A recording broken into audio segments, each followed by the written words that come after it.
to contain the rise of China. Sure. Well, for now, thank you very much then, Mr. Leong, for joining me in this discussion. Thank you. Thank you. And with that, viewers, we're now going to proceed to cover some news from Africa.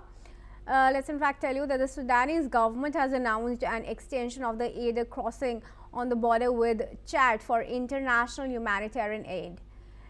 The extension is said to remain open from January 1 until March 31. The Ministry of Foreign Affairs has said the decision reflects the government's commitment to helping people in need. The government will also coordinate with international aid organizations in line with global humanitarian law. The move comes after atrocities by the Rapid Support Forces in El Fasher, Babusana, and the Heglig left thousands of civilians victimized. Moreover, the ministry has also called on friendly nations and aid organizations to rally support and provide necessary assistance to the Sudanese people during this crisis period. I now have Ayanuga Olabenga Paul, who is a public affairs analyst, and he joins us from Lagos in Nigeria. Very happy New Year to you, Mr. Paul, and thank you very much for joining us here at NewsX World on the New Year Day. What do you think are going to be some of the challenges as far as the aid corridors that have been opened up? Well, I believe that the government is trying to show itself now that is on the side of the people, because they have seen that as the war is raging, the people do not know whose side to be on, whether the RSF side or the government side, and the government needs to shape the narrative to show itself to be on the side of people by allowing humanitarian pass. But the challenge that I see or foresee is the fact that even Chad itself has its own fair share of insurgency and banditry challenge, in that the humanitarian corridor opened there, even though the Sudanese side might want to do their best to make sure that there is free flow of traffic in the humanitarian corridor. But on the Chadian side, bandits, pirates, who may want to take advantage because they also need some of these supplies, might pose a challenge to them, and the RSF force might want to be a spoiler to. Those are some of the challenge that I see, but I believe that this is not the first time that they are having this corridor open. They did the same thing in August 2024 for 3 months to extend the opening of that humanitarian corridor to that time, and lessons learned from there in this continuous situation will be useful in ensuring that there is smooth delivery of humanitarian aid. The other challenge that I see is the quantity and quality of humanitarian aid available. As you can see from the press statement, that they are calling on international organizations to assist, to supply. And let's not forget that about 2 months ago, the United Nations Aid Agency has said that their capacity to supply aid to Sudan is acutely depleted, so much so that things they could do to take care of maybe about 1.5 million people before, they have the quantity left can only serve maybe about 600,000 or less, if there is no immediate supply to shore up what they have in store. And this might also pose a challenge, because don't forget that the people are in a tight fix now, and they may once they see that these aids are coming, if there is not enough, it might lead to stampede, it might lead to people also infighting amongst the survivors themselves, the civilian survivors, to get these aids for their family, because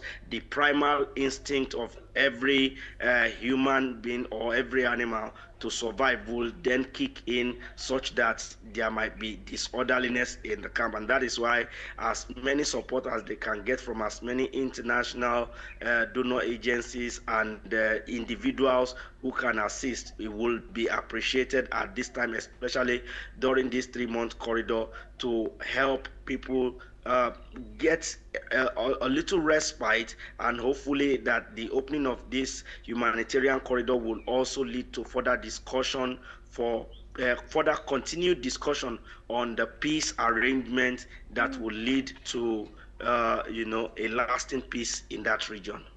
Mr. Paul, now you would recall how the same Adre crossing was closed earlier in 2024, because of the suspected use of the route for smuggling of weapons to the take advantage thereof.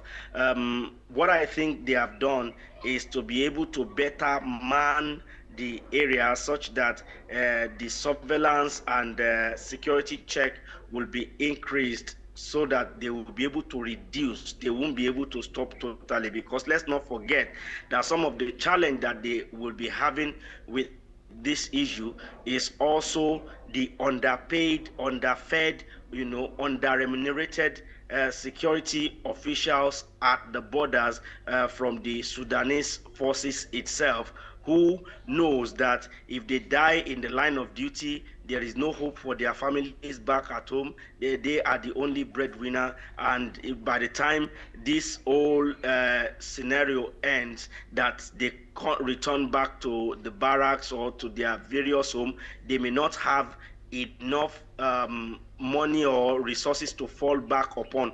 So they will take advantage of, because that's how it has always been all around the world. So it's not a Sudanese thing, or wherever there is war, people want to make quick profit, because war is money, war is a business, and so everybody along the value chain wants to make money. So if Sudan will look at its own armed forces and be able to give them hope, by doing programs that will assure the army officers that they will never be left behind, even post-conflict and even during the conflict, in terms of their remuneration, in terms of their welfare, because if an army officer is sleeping in tents that are unkempt, that their provisions are not properly supplied, and an arms dealer says, come, I will offer you $100,000, let my goods pass, and they know that by the time maybe 6 or 7 of them manning such posts share it, they will be able to settle down and help their families.